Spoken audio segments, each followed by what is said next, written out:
Well, good afternoon, ABC. I hope you guys are all doing well. Today, we're just continuing this idea of seeing Jesus on the pages of the Old Testament. Jesus met with the disciples on the road to Emmaus, and then he began explaining to them, like, even though they didn't recognize him, even though they didn't know it was the risen Jesus, he starts having this conversation with them about the Messiah, the promised one, and showing them on the pages of the Old Testament how Jesus fulfilled all of these things that were promised. And so before we actually look at today's example, I want you to empathize for a second with these disciples. All of their lives had been given to Jesus. All of their time had been invested in Jesus. They saw Jesus as the promised one. And then they see the way that in an instant, like the Roman authorities and the Jewish authorities come against Jesus to crucify him. And I imagine, like, in the midst of all of this, they have all of this anxiety because they had banked a big portion of their lives, at least the last 2 years of their lives, on this Jesus guy being the one who was going to fix everything.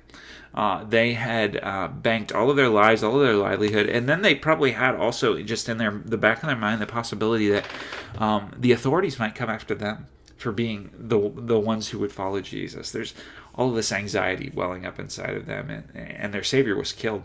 The promised one was killed, and they don't know what to do with all of this. And so I just want you to imagine them being in the midst of fear and anxiety in the midst of this. And then I can imagine Jesus as he is talking to them, as he's taking them back to the Old Testament, as he's showing them the Messiah, the Christ on these pages. He takes them to this prophecy in Isaiah. And this prophecy is intended to be an encouragement because it lists signs that Israel will be able to see and know that God is actually at work, that God is doing something, that he's working on behalf of his people. And so I want you to hear these words. I want you to imagine that you're the disciples hearing these words and having seen the things that they saw Jesus see. So Jesus takes them back to this passage in Isaiah 35, verses 3 through 7. It says, "Strengthen the weak hands and make firm the feeble knees. Say to those who have an anxious heart, be strong, fear not. Behold, your God will come with vengeance. With the recompense of God, he will come and save you." So the promise is, hey, you're anxious, you're fearing, you don't see God at work, you're really worried, but God's going to do something. And this is how you will know that he's actually up to something. Verse 5, "The eyes of the blind shall be opened, the ears of the deaf unstopped. Then shall the lame man leap like a deer, and the tongue of the mute sing for joy. For waters break forth in the wilderness, and streams in the desert. Then burning sand shall become a pool, the thirsty ground springs of water. In the haunt of jackals where they lie down, the grass shall become reeds and rushes." And I imagine Jesus talking to these disciples and saying, listen, like, you may think that this whole thing is lost. You may think that you have been abandoned, but just remember what the Messiah did. Do you remember what the Christ did? Didn't he open the eyes of blind people? Didn't he open the ears of deaf people? Didn't those who were lame stand up and start walking? Do you remember when he sat in the house and they brought the friends brought the lame man down through the roof, and he told that man, stand up and walk, and just to prove that he has the power to forgive sins? Do you remember all of these things happening? Do you remember him sitting with the woman at the well and telling her that he is the living water?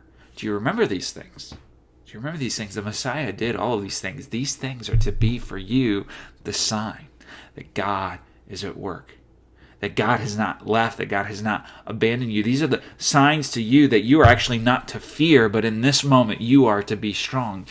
And Jesus did every single one of these things.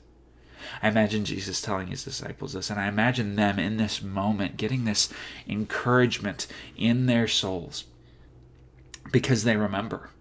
They remember the scriptures and what they say, but then they remember how Jesus did each and every one of those things that was promised.